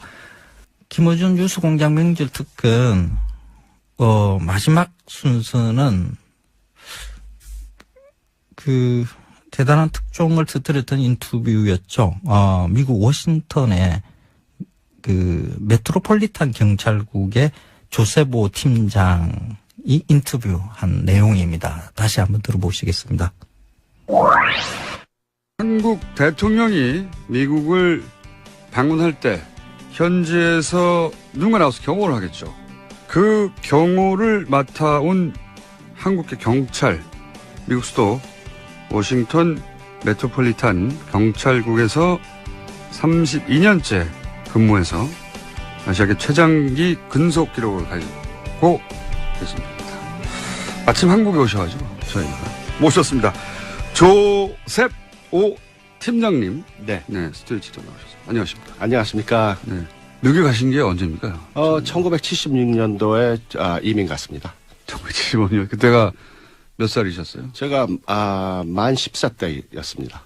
그리고 경찰에 들어가신 게 언제입니까? 경찰에 들어간 거는 1985년이었습니다. 그때부터 지금 계속. 네. 진짜 오래 계신 분이죠, 경찰. 저희가 모신 이유 중에 몇 가지 재밌는 포인트가 있어서 저희 모셨어요. 예. 물론 아시아에서 최장 근속 기록 가지고 계시긴 하지만 그건 이제 미국의 사정이고, 그렇죠? 그렇죠. 근데 우리하고 연결 포인트가 있냐면 30여 년간 전 현직 포함. 네. 그 전직들도 미국을 비공식 방문하기도 하잖아요. 네. 그때도 경험을 하셨던 거죠. 네. 최근 30년간 대한민국 모든 대통령을 다 경험했다고 보시면 되는 거죠. 네. 네. 맞습니다. 현직일 때와 전직일 때 모두 포함하여. 네. 또 한 가지 제가 좀 이따가 언급할 텐데, 지난 2013년 박근혜 대통령이 첫 방미를 했을 때 윤창중 청와대 대변인 성추행 사건이 있었죠. 최근에 다 사실 무근이라며 윤창중 씨가 다시 복귀했습니다만 그때 그 사건을 직접 담당했던 궁금하게 너무 많은 사건, 이 사건을 직접 담당했던 당시 경찰이시죠? 네, 그렇습니다. 네. 본인의 팀에서 수사한 거죠? 네. 내막을 알고 있다. 내막을 알고 있다. 둘 다, 예, 지구상에서 몇 분 없는 분인데, 두 개가 교집합이 이루어지신 분입니다. 자, 그러니까 저희가 어떻게 섭외를 안 하겠습니까? 왜 이분을 다른 라디오에서 섭외를 안 했는지 몰라요. 그러면 첫 대통령이 누구였습니까? 첫 대통령이 그때, 노태우 대통령이셨습니다. 노태우. 네. 그리고 노태우부터 쭉 해서 문재인 대통령까지. 네, 맞습니다. 그럼 이 질문을 드리지 않을 수 없는데, 지금까지 그러니까 전현직 합쳐서 25차례 이상 대통령을 경험하신 거잖아요. 네. 맞습니다. 네, 25차례. 가장 까다로운 대통령이 누굽니까? 경호의 차원에서. 경호의 차원에서는 거의 다 까다롭습니다. 대통령이 뭐 가장 예. 까다롭겠지만, 예. 경호의 차원에서 볼 때, 경호하기 너무 어렵다라거나 아니면, 뭐 이렇게까지 이렇게 빡빡하겠구나라든가 아니면 너무 헐렁한 거 아니야라든가 여러 가지 이례적인 경우가 있을 거 아닙니까? 그죠? 거의 그 전직 대통령 지지자들께서 미국에 방문하실 때 반대 세력이 그때는 많았습니다. 반대 세력이. 그래서 뭐 지지자들도 있지만은 반대 교포들도 있어서 반드시 반대 시위가 있어요. 그죠? 그렇습니다. 거의. 예. 예. 그래서 일단 그분들로부터 어떻게 보호할 것인가. 그렇습니다. 네. 그게 첫 번째고. 신변보호가 더 중요하기 때문에. 네. 또 미국도 총이 있잖아요. 그래서 저희들이 그걸 책임을 지고 네. 경찰이 그 주위를 알아서 탐색을 하면서 저희들이 그 경호와 그분들의 신변 보호를 책임지고 있습니다. 그러면 아찔했던 순간 같은 건 없으셨어요? 제일 아찔했던 순간이 바로 그 우리 요번에 전번 행사 때 문 대통령 오셨습니다. 아찔 많이 했습니다. 왜 아찔했나요? 모든 대통령들은 이렇게 우리 주민, 교포 주민들 환영객이라도 앞으로 이렇게 잘 나서지를 않으십니다. 환영객이라 하더라. 반대시뿐만 아니라 환영객들한테도 나서질 않는다. 그렇죠. 어허. 그렇게 이렇게 뭐 거리를 두고 공식장에서 나오실 때는 그냥 차로 바로 타시죠. 바로. 네. 주민들한테 이렇게 멀리서 이렇게 손은 흔들 수 있어도 아주 멀리서. 그 앞으로 접근을 하지 않으십니다. 그렇지만 이제 제가 경호를 맡아오면서 최초로 대통령께서 그래서 저도 와 이거는 미국 대통령도 잘 안 하는데 네. 한국 대통령도 그 클린턴 대통령 스타일이시구나 이렇게 나와가지고 교민들하고 직접 교민들한테 가서 악수도 하시고 네. 아주 그 좋은 이미지를 아주 남기시더라고요. 그래서 제일 난감했던 거는 이제 이런 일이 처음이라서 야 이제 여기 교포들 보고 따라다니시더라고요. 이 교포들이 어떻게 너무 한국 분들이 우수하니까는 정보를 다 알고 계세요. 그래서 저희들이 현장에 뭐 1시간 전에 도착했는데 이분들은 뭐 4시간 5시간 전에 어떤 분은 노스 캐롤라이나 뭐 그 먼 데서 10시간 12시간 운전하고 전 가족이 대통령 뵙겠다고 워싱턴까지 와서. 그런 건 처음 있는 일입니까? 예. 쨍볕에서 뭐 대통령 앞으로 대여섯 시간이 있어야지 오는데 거기서 기다렸다고 합니다. 그러면서 꼭 만나야 된다고. 그래서 그렇게 만나시고 싶으십니까? 그랬더니 소원이라 그러시더라고요. 그래서 그러면은 제 경험을 봤을 때는 잘 만나시는 분이니까 그러면은 만나시고 싶으시고 앞에 계실 거면은 저희들이 소지품 같은 거 확인해도 좋으니까. 소지품, 그렇죠. 그때 보통 웬만한 반응이 안 됩니다라든지. 그렇죠. 미국 인권 사회에서. 침해고 뭐 그렇죠. 그러니까는 막 들고 일어나죠. 미국에서는 특히 자기 인권에 대해서 민감하잖아요. 예. 근데 오히려 그 가방을 저한테 맡기면서 그러니까 그 뒤에 계시는 분들까지 전부 다 제 거 먼저 보시라고. 가방. 저도 보니까는 이거 참 재밌더라고요. 그래갖고 이분들이 아주 평화로서 꼭 대통령을 만나고 싶은 분들이구나. 그래서 하여튼 제가 나오실 때 우리 대통령께서 뭐 어떻게 하실지도 모르지만은 옆에 가만히 계시라고. 그리고 오시면은 인사하시고 그럼 혹시 좋은 일이 있을지도 모른다. 좋은 일이 있을지도 모른다. 그 기뜸을 해주죠. 근데 이제 아주 그러면 이제 대통령께서 내려오시면서 나와서 반기시고 또 사진도 같이 찍고. 그래서 제가 봤을 때 이게 우리 대한민국도 이제 민주주의 국가가 다 됐구나. 이게 그냥 선진국이 아니라 대선진국하고 비슷하구나. 왜 그런 걸 보니까는 아주 대한민국 자체가 진보로 가는구나. 전에는 다 보수적이었는데. 그래서 그걸 보고 제가 흐뭇했습니다. 굉장히. 예. 문재인 대통령은 그냥 손을 흔드는 게 아니라 그 군중소로 들어가요. 예, 맞습니다. 군중소로 들어가서 같이 막 셀카 찍고. 네. 거기서도 그랬을 텐데. 예. 거기서 뭐 다 그러셨는데요. 네. 그게 이제 당황스러웠다. 네, 그게. 기본적으로 30년간 해왔던 경호의 방식하고 전혀 달랐기 때문에. 그렇죠. 거기 계시는 경호원들도 그렇고, 미국 경호원들도 그렇고, 나중에는 그게 당연한 걸 줄 알고, 다들 오히려 웃으시면서, 다들 경호자들도 같이, 한국 대통령이 참 국민들한테 인기가 많으시구나. 그 경호를 하시다가 팬이 되신 것 같아요. 이런 건 어떻습니까? 이미 80년대부터 대한민국 대통령 경호를 맡으셨기 때문에, 이 30년이잖아요. 30년이면 사실 많은 게 변합니다. 그렇죠? 그렇습니다. 그 30년을 대통령을 경호하면서 그 변화가 있을 거 아닙니까? 그러니까 뭐 미국 사회가 한국 대통령을 상대하는 어떤 정도도 변했을 것이고, 그다음에 그런 대통령이 왔을 때 미국 사회나 혹은 교민 사회가 이제 반응하는 정도 많은 게 변했을 거 아니에요. 그 변화가 느껴지시잖아요. 그렇죠. 어떻게 변해왔어요? 그 맨 처음에 시작했을 때는 한 88년대 그때는 이제 경호가 붙으면은 뭐 우리가 뭐 특급, A급, B급 이렇게 나가는데 그때 뭐 한 B급 정도로. 대통령이라 하더라도 B급 정도. 네, B급 정도. C급도 있습니까? 그렇죠. D급도 있고. 근데 네. 그때 한국은 어쨌든 한미 동맹 국가이긴 했지만 B급 정도였다. 그 당시는요. 그 당시 기준으로 예. 봐자면 B급. 예. 예. 노태우 대통령은 B급으로 그 당시는 그렇죠. 80년대 후반에 가서는 이제 예. 그 B급이었다가 예. 그 다음에 90년대 김영삼, 김대중 이렇게 이어지죠. 그때까지 거기서 이제 한 B급에서 또 사실 A급으로 올라가는데 예. B급하고 A급은 진짜 또 하늘과 땅 차이입니다. 그래요? 예. 김대중 대통령 그럼 A급 대우를 받으셨나요? A급도 아니고 B급도 아니고 한 B 플러스? B 플러스 정도까지 중간에. 네. 그 정도까지 중간에. 올라오셨다 그때. 네네. 김대중 대통령은. 네. B 플러스면 그러면 그때도 인기가 좋으셨으니까는. 300명까지는 아니고 예. 한 뭐 100명 정도 쓰면 이렇게 되는 겁니까? 그렇죠. 그 정도 네. 정도. 한 120명 그 정도. 120명 예. 정도. 그럼 A급으로 올라서게 된 건 언제쯤입니까? A급으로 올라온 거는 제가 경험한 거는 요번이 제일 컸습니다. A급이. 그래요? 예. 여기 뭐 A급 중에서도 좀 거의 특급에 거의 맞먹을 정도로. 이번에요? 예. 최고로 대통령 중에서는 최고 대우 받으셨죠. 미국에서도. 예. 앞으로는 뭐 더 할 거고. 예. 제가 보기에는. 그 과정을 지켜보면서 또 그 한국의 뭐랄까요. 그 세계, 특히 미국 내에서의 어떤 뭐 위상 정도가 변하는 거를 피부로 느끼시겠군요. 그렇게 간접적으로. 네, 그렇죠. 예. 요건 어떻습니까? 이제 많은 분들이 궁금해하는 윤창중. 네. 이게 지금 이게 기소가 안 됐어요. 그죠? 미국에서 기소는 안 됐어요. 근데 예. 이제 좀 이따 그 얘기도 하겠지만 네. 미국에선 경찰이 수사를 하고 기소가 분리돼 있잖아요, 완전히. 예, 서로 협조로서 예. 모든 공권력과 수사권은 경찰이 다 가지고 있습니다. 네. 검경 수사권은 분리되어 있기 때문에 이제 네. 우리나라에서 이제 그거 큰 이슈입니다. 근데 제가 이런 말씀 드리는 이유는 뭐냐면 미국의 검찰은 기소하지 않았어요. 그렇죠? 네. 그런데 검찰이 기소하지 않았기 때문에 그 윤창중 씨는 네.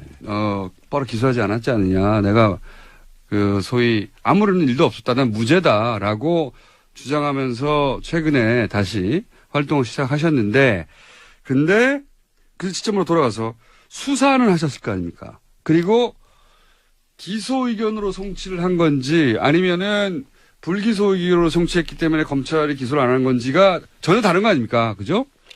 맞습니다. 자, 그러면 첫 번째 질문은 그때 기소 의견으로 검찰에 우리식으로 표현하면 송치를 하셨나요? 예, 맞습니다. 저희들이 뭐 경찰이 수사를 전 수사를 저희들이 맡아서 하니까 네. 저희들이 수사를 마치고 이제 영장과 모든 거기에 대한 정보를 네. 이제 검찰에다가 이제 기소하십시오 하고 우리가 넘겨주죠. 아하. 제가 이걸 궁금했어요.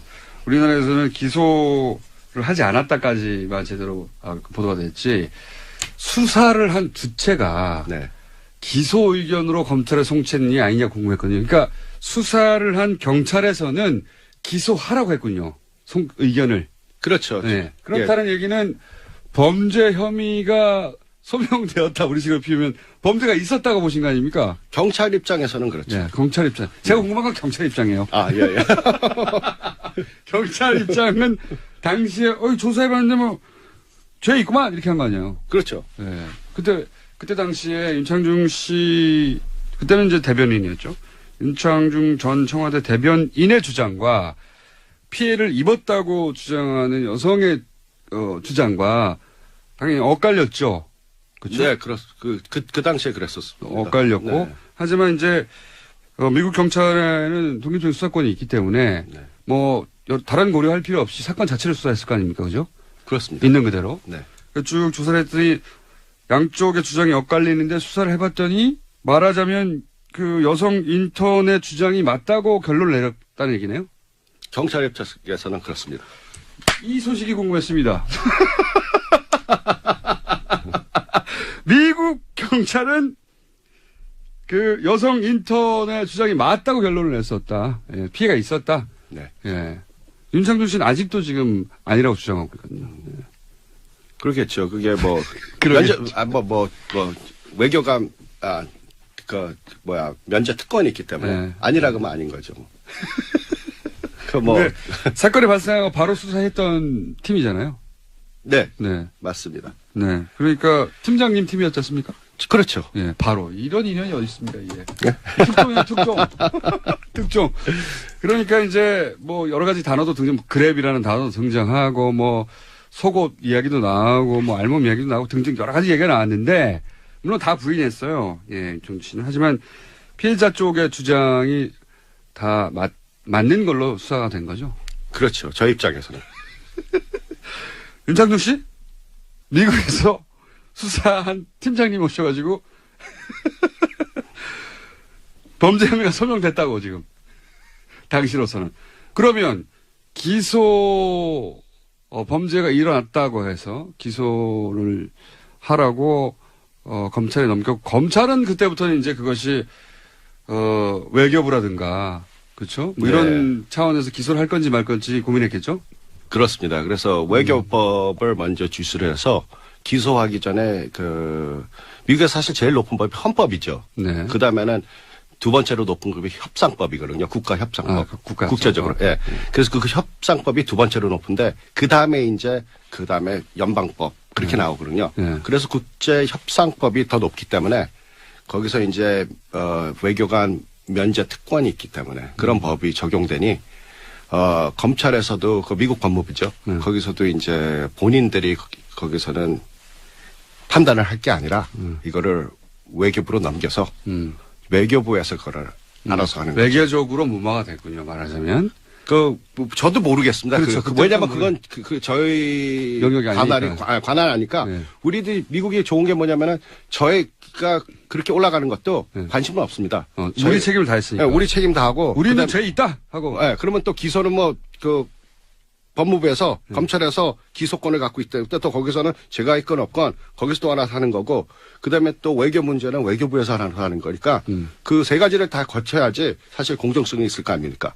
한쪽에서 우리가 죄가 있다 없다 그래갖고 한쪽에서 우리가 구워 삶으면 안 되죠. 그거 완전히 부정부패가 돼버리니까. 실제 죄는 있는데 이것이 외교적으로 무마된 것으로 추정이 되네요. 예, 조사한 경찰의 입장에서는 조사한 경찰이 가장 잘 알죠. 네, 이 인터뷰 내용은 끊어졌는데 핵심 내용은 다 있습니다. 윤창중 전 청와대 대변인이 이 인터뷰 조세호 팀장의 인터뷰와 관련해서 뉴스공장에 출연해서 반론할 의사가 있다라고 이렇게 밝혔습니다. 괜찮죠? 어느 누구든지 인터뷰 내용과 관련해서 뉴스 내용과 관련해서 반론할 권리 국가는 법으로 이렇게 인정을 하고 있습니다. 그래서 뉴스공장도 반론권 아주 충실히 잘 이용을 하고 있거든요. 그래서 여러분들이 이 반론권으로 이렇게 출연하신 거로 좀 알고 있습니다. 윤창중 전 대변인이 뉴스공장에 오시겠다 그러면 아마 이 제작진은 물론 청취자 여러분들이 아마 대대적으로 많이 환영할 겁니다. 아마 꼭 나오셔가지고 그 전후 사정들 이야기를 갖다가 해주시는 것도 고맙겠습니다. 뉴스공장 명절 특근 오늘 준비한 순서는 여기까지인데요. 아침에 이렇게 5시에 일어나서 이렇게 나오다 보니까 지금 목소리가 조금 가물가물해요.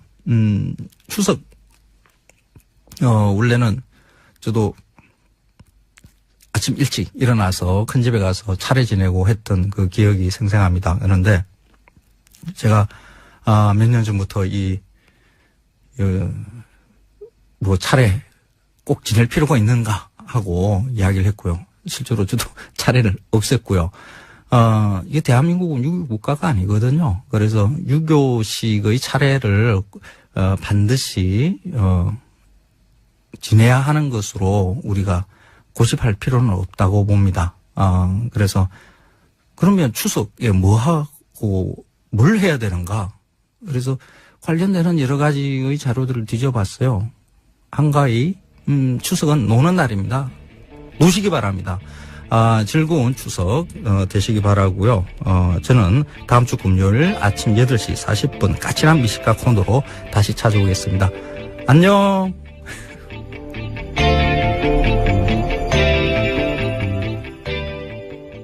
사회가 좀 더 밝아지려면은 대통령 한 분 바뀌었다고 그래가지고 저는 세상이 바뀔 거라고는 생각 안 합니다. MBC, KBS 또 노동의 현실까지 다 해서 이 쌓여있는 적폐들이라는 게 한순간에 없어지겠습니까? 각국 각처에서 정말 우리가 어둡고 정말 음습하면서 더러웠던 과거의 이 부패들을 청산하는데 앞서 나가는데 제가 조계종부터 개혁을 해서 여러분들에게 정말 정의가 이기는 모습 꼭 보여드리겠습니다. 성원해 주십시오. 감사합니다.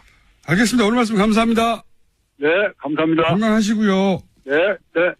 지금까지 명진 스님이었습니다. 네. 명진 스님께 지지를 보내고 싶은 청취자분들은 시민 108만 명 서명운동을 하고 계시다고 하니 거기 동참하시면 될 것 같고요. 그리고 저희는 반론기도 항상 구정하고 있습니다. 맞불 텐트에 계신 분들이나 혹은 자승 스님 쪽에서 반론이 있으시면 연락 주십시오. 항상 반론권을 보장합니다. 단식 10하루째 나는 날에 명진 스님의 목소리라고는 믿기 힘들 정도로 이렇게 힘있고 강단이 있습니다. 역시 도력이 대단하신 분입니다. 예비단식까지 포함해서 19일 동안 곡기를 끊으셨다고 해요. 그 이후에 건강이 많이 악화돼서 주변 분들이 만류하는 일들이 있고 워낙 몸이 건강이 안 좋으신 상태라서 응급차량에 실려 가시면서 단식을 끝냈습니다. 먹을 것을 거부하는 단식은 생존 본능조차 의지로 이겨내는 장엄한 저항선언이다. 상대를 해치기보다 자신을 먼저 희생하는 자비의 마음이기도 하다. 명진 스님이 단식을 하고 있을 때 한 불교 단체에서 내놓은 성명서에 이런 내용이 있습니다. 남을 해치기보다는 스스로 자신을 희생하는 그런 자비의 마음에서 나오는 단식이죠. 명진 스님 건강 많이 회복하시고요. 짜장면 드시겠죠? 뉴스공장에 또 찾아주시면 고맙겠습니다. 김우전 뉴스공장 명절특근 오늘 두 번째 마련한 인터뷰는 뉴스공장 최초로 부자가 같이 나오셔가지고 인터뷰를 하셨어요. 굉장히 재밌었습니다. 요즘 축구가 인기 없는 이유에 대해서도 설명을 해 주셨는데 한국 축구의 전설이죠. 차범근 감독 그리고 그의 아들 아주 멋진 차두리 코치 부자의 인터뷰 한번 다시 들어보시겠습니다.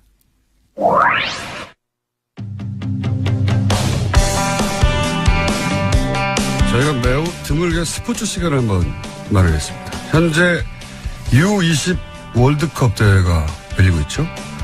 개막전에서 우리나라가 기니를 상대로 3대0으로 이겼습니다. 해서 월드컵 조직위 부위원장 님이 이분입니다. 차범근 감독님 모셨습니다. 안녕하세요. 안녕하세요. 반갑습니다. 네. 저희 작가들이 난리가 났습니다. 다들 팬이거든요. 네. 저도 팬이고. 혹시 저희 뉴스공장을 평소에 들으십니까? 그래서 집사람은 아주 즐겨 듣고요. 예. 저는 이제 가끔 옆에서 동냥하죠. 가끔, 예. 사모님은 항상 들으시고. 네. 네. 혹시 오늘 방송도 사모님이 꼭 나가라고 하셨나요? 그렇다고 볼 수 있죠. 제가 이제 다른 분들은 잘 모르실 수 있는데 제가 2000년에 감독님이 중국으로 쫓겨나셨잖아요, 그때. 그랬었죠. 왜 아픈 얘기를 지금 꺼내나요? 그때 온라인 오프라인 매체 통틀어서 제가 거의 유일하게 차범근 감독을 이렇게 대접하면 안 된다고 제가 아주 절규를 했었어요. 기억나십니까? 그래서 차범근을 아예 죽이라고 얘기했다고. 이렇게 대접할 알죠? 거면 사형을 시키라고 차라리. 그렇죠. 예. 아내를 통해서 들었어요. 역시 사모님을 통해서. 근데 제가 유일하게 거의 옹호하고 변하고 했었는데 그걸 아신다면은 그 보답을 하신 적이 없기 때문에 앞으로 축구 얘기 나오시면 항상 뉴스공장에 나와주십시오. 그래서 오늘 여기 집에서 강추를 한 것 같아요. 이게 제대로 지켜지지 않는다. 그런 말씀이지 그렇죠. 않습니까? 그러니까 정치가 종교에 개입하는 게 아니라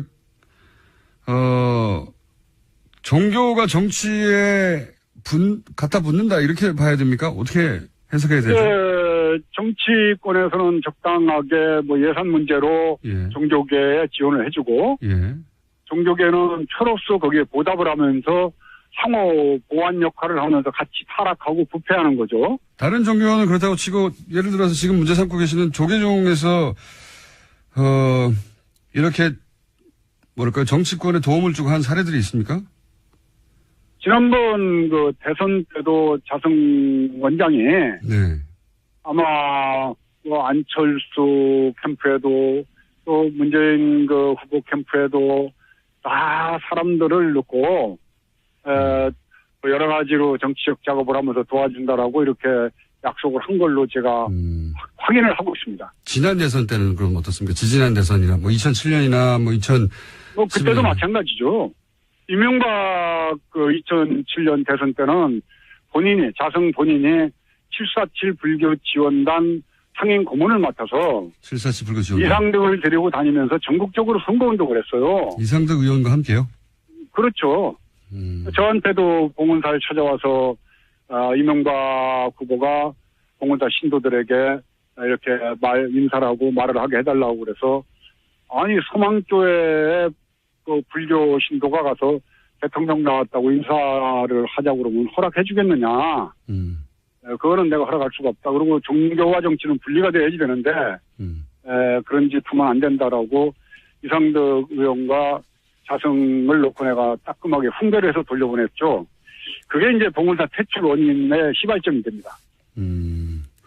그리고 그런 얘기도 있더라고요. 자승 원장 측에 그 가까운 분이 청와대 행정관으로 들어갔다. 맞습니까?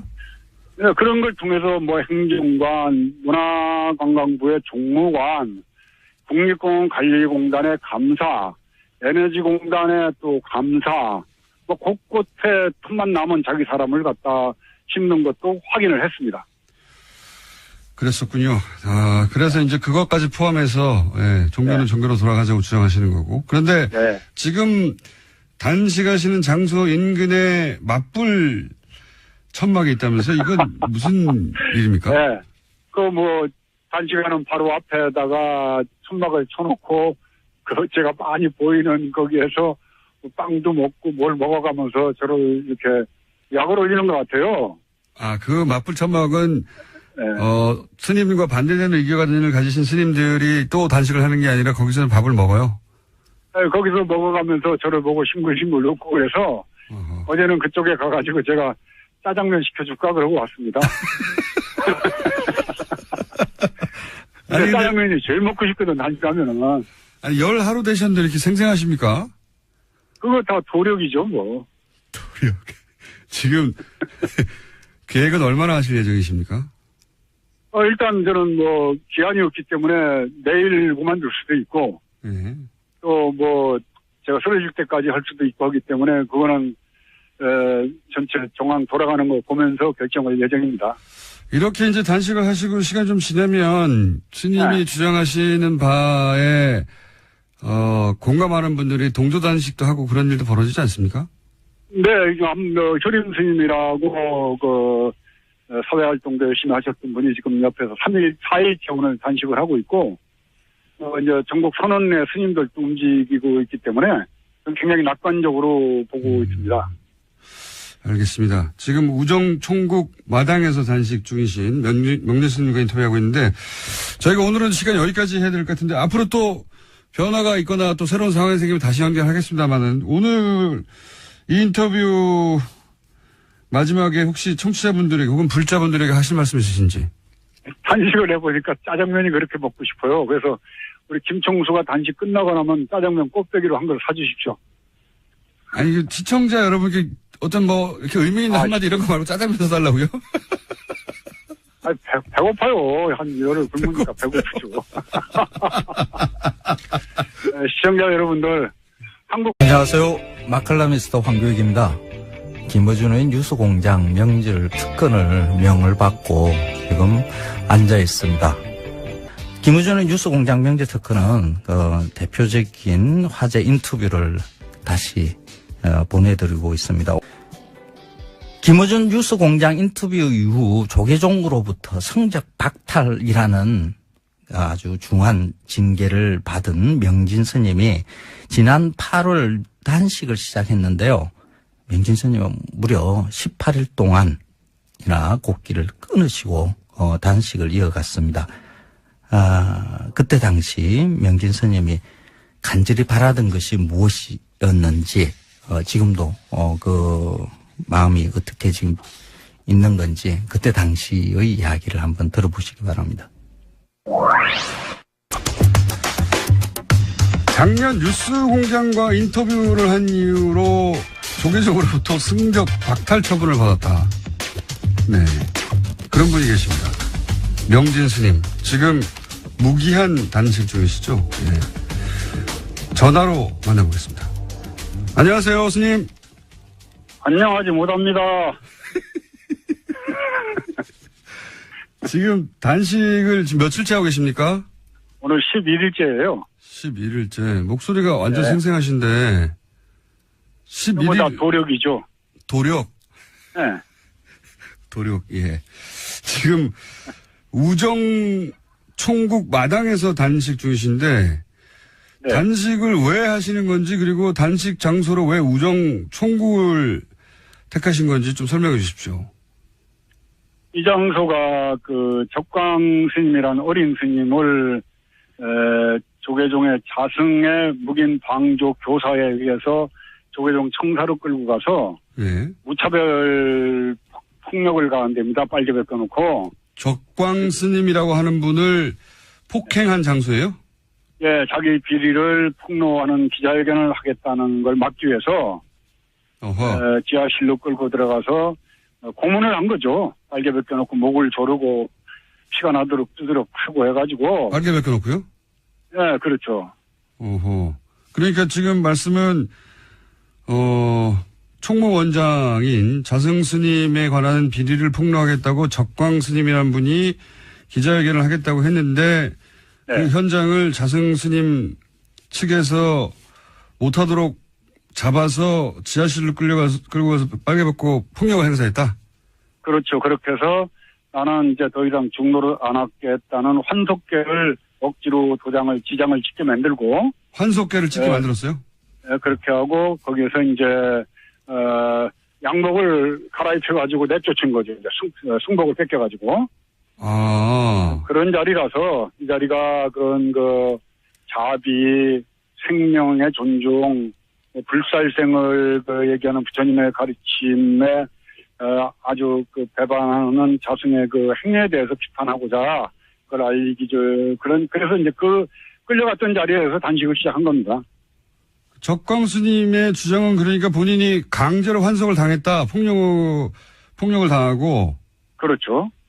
그럼 당시 적광 스님이 주장하고자 했던 내용은 뭡니까? 이제 자승의 도박, 성매수 여러 가지 비리들을 폭로하려고 그랬던 거죠. 그런 내용, 그 내용이 사실 여부는 여기서 따질 일이 아니긴 한데 네. 그런 내용에 의혹이 있다고 적광 스님이 기자회견을 하려고 하는 게 자승 스님 측으로부터 제지를 당하고 그리고 폭행을 당했고 그때 환송한다는 데 도장을 찍고 네. 그런 일이 있었던 장소이기 때문에 지금 그렇죠. 네. 네. 그럼 네. 지금 적광 스님은 정신병원에 입원했다가 정신병원이요? 그게 4년 전 일인데 정신병원에 입원해 있다가 이제 얼마 전에 퇴원해서 통원 치료를 받고 있고 지금도 정신질환을 앓고 있는 거죠. 맞은 후유증으로. 알겠습니다. 그리고 스님이 승적을 박탈당하신 이유는 뭡니까? 남 얘기하지 마시고요. 이제 자승의 그건 우리 김총수께서 너무 잘 아시잖아요. 자승에 대한 무차별 비판이. 네. 강추. 자, 그러면 이제 본론으로 들어가서 U20 부위원장은 무슨 일을 하는 자리입니까? 글쎄 대회를 알리고 이제 홍보하는 그런 역할이. 홍보가 잘 홍보하시는 건 못 제 봤는데요. 역할인데요. 예. 이 참 공교롭게도 이 지금 FIFA U20 월드컵 대회가 굉장히 큰 대회인데 예. 대회 전에는 최순실 사건으로 계속 가려가지고 예선전 때. 네. 그래서 이제 굉장히 많이 걱정을 했는데 그래서 이제 기대를 좀 했어요. 우리 이제 뭐 대통령 선거가 맞춰지면 이제 좀 홍보가 좀 잘 되겠다. 그리고 기대를 했는데 이 지금 대통령 선거를 맞추고 나니까 지금 문재인 대통령이 너무 떠가지고 이게 지금 대회가 계속 가려지고 있습니다. 이게 지금 뭐 우리 한국 경기 빼고 나머지 10,000명도 지금 안 오는데 뭐 뉴스공장이 죄송합니다. 지금 이 방송이 뭐 인기가 되게 좀 많다고 여기를 그냥 부득부득 한번 나가서 홍보를 좀 하라 그래서 오늘 그래서 좀 나왔습니다, 제가.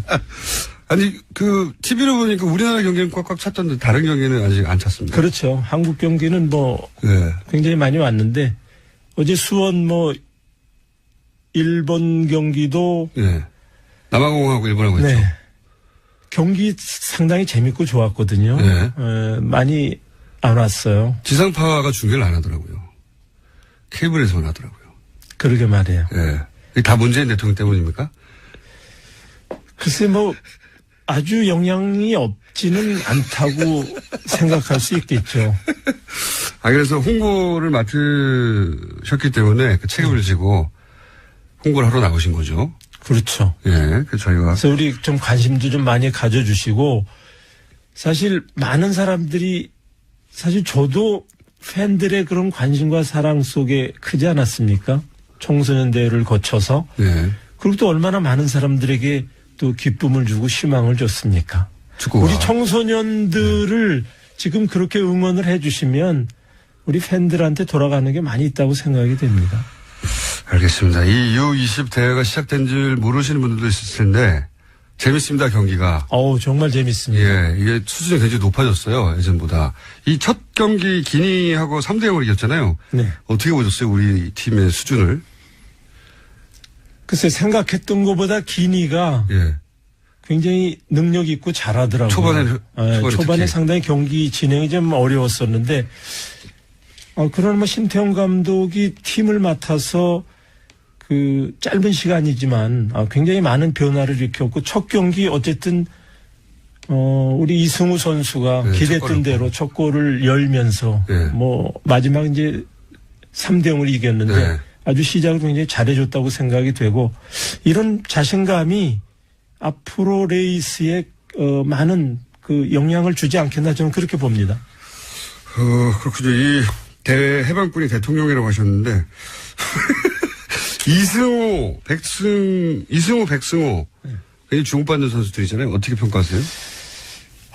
그렇죠. 이승우, 백승호 선수는 사실 우리 축구상 출신들인데. 그래요? 그렇죠. 차범근 축구교실 출신입니까? 축구상을 받았던. 축구상을 받았던. 차범근 축구상을 받았던. 미리 알아보고 감독님 주셨군요. 그 위에 황희찬 선수도 지금 잘하고 있고. 이승우 선수는 사실 저하고는 좀 다른 스타일인데. 그렇죠. 상당히 좀 뭐랄까 예측하기 어려운 그런 선수예요. 우리나라 기대감을 한껏 불러일으키는 그런 선수죠. 우리나라 축구 스타일하고 좀 다른. 그렇죠. 그렇군요. 이렇게 좀 우리 대충 이렇게 예상을 해볼 수 있지 않습니까? 보통 선수들의 경우는. 근데 이 선수는 하도 톡톡 튀니까 뭐가 일어날지 뭔가 이렇게 왠지 기대감이 일어나는. 실제 뛰어다니는 장면이나 드리블 하는 걸 봐도 예상과 다르게 합니까? 그렇죠. 이제 본인의 신기를 거슬렸는데. 작년 12월에 하신 인터뷰, 그렇죠. 근데 이제 서산대사라고 아시죠? 네네. 조선시대 승병장을 끌고 구국에 앞장섰던 아주 참 저희 조계 중에서는 훌륭한 위대한 스님인데 그 스님이 쓴 성가구감이라는 책에 보면은 말세 비구 가운데 부처를 팔아 온갖 나쁜 업을 짓는 무리가 있으며 이와 같은 무리들은 인과를 믿지 않을 뿐만 아니라 죄와 그 죄에 대한 부끄러움도 없다라고 말씀하셨어요. 네. 그러시면서 중도 아니고 속인도 아닌 놈이 박지중이라고 안다 그런 놈을 박지중 혀를 가지고도 설법 못하는 이를 벙어리 염소중이라 하였으며 승려의 모양에 속인의 마음을 쓰는 이를 머리 깎은 거사 지은 죄가 무거워서 꼼짝할 수 없는 이를 지옥 찌꺼기 부처를 팔아서 살아가는 이를 가사 입은 도둑놈이라고 한다. 이게 이제 지금 말법 시대 자승과 자승 일당 그 무리들을 칭하는 말이라고 저는 생각을 하죠. 예. 그런 말을 듣고 어떻게 가만히 있습니까? 네. 저희가. 그래도 이게 제적은 좀 심했죠. 네. 자, 그러면은 지금 단식 투쟁을 하시는 이유는 특별히 그 장소를 택해서 하시는 이유는 이제 적광스님에 대해서 진실을 밝혀야 한다는 것과 그리고 본인에 대한 승적 박탈 처분이 부당하다는 것을 지금 말씀하시는 거죠. 또 제가 이명박 시대 그 강남 한복판에서 공문사. 이명박 정권에 대해서 날솜 비판을 했지 않습니까? 네네네. 근데 그때 저를 사찰을 했겠어요? 안 했겠어요? 했겠습니다. 안 했으면은 원세훈이 직무유기를 한 거라고 생각을 합니다. 근데 사찰을 한 내용이 아마 일정한 부분은 뭐 확인이 된 걸로 알고 있습니다. 국정원 적폐청산 TF에서 이제 봉은사 퇴출에 국정원이 개입을 했다. 네. 뭐 자세한 내용은 아니지만은 네. 저를 사찰했다는 그런 근거들이 정황들이 있는 걸로 저는 얘기를 들었어요. 제가 아는 바로는 MB 정권의 고인사, 언론사 간부 등의 증언에 따르면은 네. 국정원이 봉은사에서 스님을 퇴출시키기 위해서 전단팀을 운영했고 그리고 정기적으로 보고서를 작성했다. 이런 일들이 추정되고 있다. 뭐 이런 이야기가 좀 나오고 있습니다. 예. 예. 그러니까 그걸 빨리 좀 조사를 해달라고 촉구하는 것도 그 의미에 지금 단식의 의미에 많이 들어가 있는 거죠. 알겠습니다. 자, 네. 그리고 또 있습니까? 이 단식에서 세상에 알리고 싶은 부분이? 일단은 이명박근혜 시대를 저는 평가하기를 욕망의 시대에서 무치의 시대, 부끄러움이 없는 시대. 잘못이 있으면 부끄러워해야 되는데 네. 온갖 악행을 저지르고 범죄 행위를 저지르고도 뻔뻔한 거, 부끄러움을 모르는 거. 이게 이명박근혜 시대를 상징하는 키워드라고 저는 생각을 해요. 네네. 네, 조계종도 역시 마찬가지입니다. 부인을 감춰놓고 돈을 모으고 폭력을 행사하고, 또 가진 악행을 저지르고도 부끄러워할 줄 모르는 그 집단이 돼버렸어요. 그래서 저는 그 조계종의 이 개혁이 더 나아가서 기독교계나 천주교 쪽에도 물론 여러 가지 문제점들이 있으리라고 판단이 됩니다. 그 종교가 세상을 걱정해야 되는데 세상이 종교를 걱정하는 이 시대가 마감이 되고 종교가 세상 사람들에게 위안이 되고 의지가 되고 위로가 되는 쉼터가 되는 그런 세상이 되기를 바라는 마음으로 단식을 하고 있습니다. 알겠습니다. 종교가 세상을 걱정해야 되는데 세상이 종교를 걱정한다.